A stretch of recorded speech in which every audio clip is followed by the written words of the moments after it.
گرامی کو دیکھ لو، اگر تمہارا باپ راضی ہے تو آسمان کا رب بھی راضی ہے، اگر تمہارا باپ راضی نہیں ہے جتنی مرضی عبادتیں کرتے رہو اللہ راضی نہیں ہوگا۔ اللہ تب راضی ہوگا جب تمہارا باپ تم پہ راضی ہو جائے گا۔ یہ دو باتیں ذہن میں رکھ لیجئے۔ اب آئیے تیسری بات عرض کرنا چاہتا ہوں، جہاں ماں باپ کے ادب اور احترام کو رب کائنات کے پیارے حبیب نبی علیہ السلام نے والدین کی عظمت کو بیان کیا، اس کے بعد ایک پیغام عرض کرنا چاہتا ہوں۔ جتنے بزرگ بیٹھے ہیں ان سے یہ عرض کروں گا، وہ شکایت کرتے ہیں، شکوہ کرتے ہیں، میری اولاد میرا احترام نہیں کرتی ہے، میری اولاد میرا کہنا نہیں مانتی ہے، میری اولاد میرے کہنے پہ نہیں چلتی ہے۔ کبھی ہم نے سوچا کیا باپ نے بھی اپنی ذمہ داری پوری کی ہے یا نہیں؟ کیا باپ نے بھی اپنے بیٹے کی اچھے لفظوں میں تربیت کی ہے یا نہیں؟ اچھے نہج پر تربیت کی ہے یا نہیں؟ بڑی محبت سے کروں گا، تم اپنے گھر کا ماحول اتنا پاکیزہ بنا دو، اتنا صاف ستھرا، اتنا اچھا بنا دو کہ تمہیں کہنے کی ضرورت نہ آئے، تمہارا بیٹا خود بخود نیک بنتا چلا جائے گا۔ اس کو سمجھانے کے لیے میں ایک مثال عرض کرنا چاہتا ہوں کہ گھر کا ماحول کیسے بنانا چاہیے۔ حضرت بابا فرید الدین مسعود گنج شکر رحمت اللہ تعالی علیہ، زہد الانبیاء آپ کا لقب ہے، بڑی عظیم ہستی ہے۔ آپ کے پاس ایک بندہ آتا ہے، آ کے کہتا ہے اے بابا جی میں آپ کا مرید ہونا چاہتا ہوں لیکن میری 3 شرطیں ہیں۔ کہا کون کون سی شرطیں ہیں؟ کہا پہلی شرط یہ ہے کہ میں نماز نہیں پڑھوں گا۔ کہا ٹھیک ہے۔ کہا دوسری شرط کیا ہے؟ کہا آپ نے مجھے نماز کا کہنا بھی نہیں ہے۔ کہا جی ٹھیک ہے۔ کہا تیسری شرط کیا ہے؟ کہا مجھے اپنے ساتھ جنت میں بھی لے کے جانا ہے۔ اب ذرا سوچے تو صحیح، اس بندے نے کتنے سادہ انداز، کتنی عجیب گلا کر دیتی۔ بابا جی پہلی شرط نماز پڑھنی بھی کوئی نہیں، دوسری شرط نماز کا کہنا بھی نہیں ہے، تیسری شرط میں جنت بھی نہ لے کے چل۔ آپ نے فرمایا میں تیری ساری شرطیں قبول ہیں، نماز کا کم آگے بھی نہیں اور نماز کے بارے آنکھا کا بھی نہیں اور جنت بھی لے کے جاؤں گا، لیکن میری ایک نکی جی شرط ہے وہ بھی قبول کر۔ فرمایا کیڑی شرط ہے؟ فرمایا 40 دن تو میرے نال رہے، جیڑی جگہ تے میں جاواں جتھے میں جاواں تو بھی میرے نال رہنا ہے۔ اس نے کہا بابا جی مینوں منظور ہے۔ ہن وہ بابا جی دے نال رہن لے گیا۔ جو نماز کا ٹائم ہوئے آپ نے اپنے مریدوں سے کہا بھائی اس کو نماز کا نہیں کہنا ہے، تم سارے چلے چلو، یہ آرام سے بیٹھا رہے۔ اب سارے جب نماز پڑھنے کے لیے چلے جاتے، یہ اکیلا بیٹھا ہوتا، پریشان ہو جاتا، کوئی بات کرنے والا نہیں ہوتا۔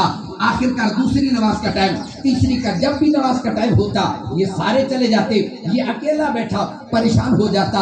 پھر آہستہ آہستہ شرم آنے لگی کہ دیکھو یار یہ سارے لوگ مسجد میں جاتے ہیں میں تو نہیں جاتا۔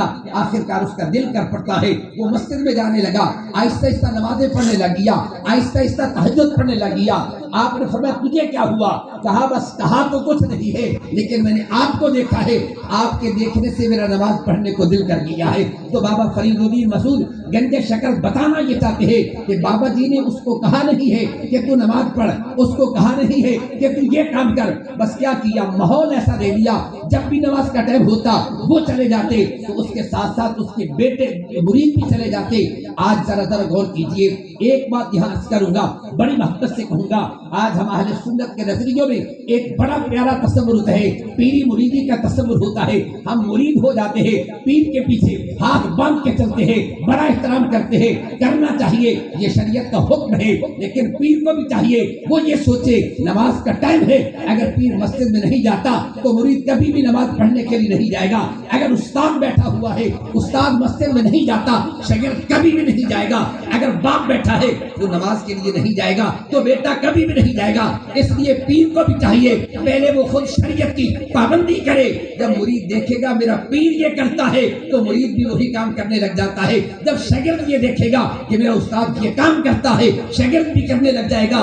اور جس وقت بیٹا دیکھے گا میرا ابا نماز بھی پڑھتا ہے، میرا ابا قرآن بھی پڑھتا ہے تو بیٹا بھی قرآن بھی پڑھنے لگ جائے گا اور نماز بھی پڑھنے لگ جائے گا۔ نہیں تو آپ بزرگ نے یہاں پر زندگی گزاری ہے، کبھی دیکھو نا گھر کے اندر ماں مصلی تے نماز پڑھے نا، نکا جی بال بیٹا ہوئے یا بیٹی وہ ماں دے نال سجدے کرن لگ جاندے، اس بچے نو پتہ ہی کوئی نہیں اے سجدہ کیڑی چیز دا نام ہے، عبادت کیڑی شے دا نام ہے۔ اونے ماں نو دیکھا جی میں ماں کی تو اولاد بھی کرن لگ جاندی ہے۔ آئیے میں آپ کو دعوت فکر دینا چاہتا ہوں، آپ اپنے گھر کے ماحول کو ٹھیک کریں، اپنے آپ کو ٹھیک کریں، یہ تمہاری اولاد تمہارے قدم بھی چومے گی، تمہارا کہنا بھی مانے گی۔ اگر ہم اپنے آپ کو ٹھیک نہیں کرتے اور توقع رکھتے ہیں کہ ہماری اولاد ہم سے پیار کرے گی، کبھی بھی نہیں ہو سکتا ہے۔ بس آخری مثال عرض کر کے میں بات کو سمیٹنا چاہتا ہوں۔ ایک کبار سے کبار کوئی بیٹھا ہوئے تو ناراض نہ ہونا، صرف سمجھاؤں واسطے میں مثال دینا چاہتا ہوں۔ اس کا پیو بڈھا ہو گیا، انہیں آدھے پتر واقع کہ جڑا میرا پیو بڈھا ہے یہ ساری رات کھانسی کردا رہا، میں تنگ ہاں۔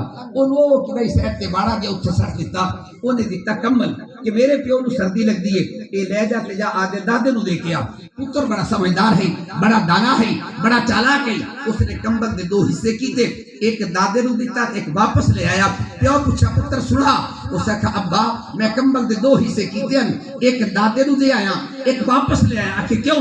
آکھے ابا جی میں تو پیو نال کردہ پیا نا، کل تو بھی بڈھا ہونا ہے، یاد رکھ لے اے ادھا میں بچا کے رکھا ہے، جی میں ادھا تیرے پیو نو دیتا ہے ادھا میں آدھے پیو نو بھی دے کے آواں گا۔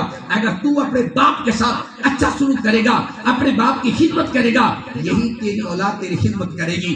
اگر تو ماں باپ کا ادب نہیں کرے گا، اپنی اولاد سے مت توقع رکھ کہ تیری اولاد تیری فرما برداری کرے گی۔ تو جتنے بزرگ بیٹھے ہیں ان سے عرض کروں گا اپنی اولاد کی تربیت اچھے راہ پہ کریں، اپنے بچوں کو قرآن و سنت کا علم پڑھائیں، یقیناً پھر یہ اولاد ماں باپ کی خدمت بھی کرے گی۔ دعا کریں اللہ عمل کی توفیق عطا فرمائے۔ وما علیہ الا البلاغ۔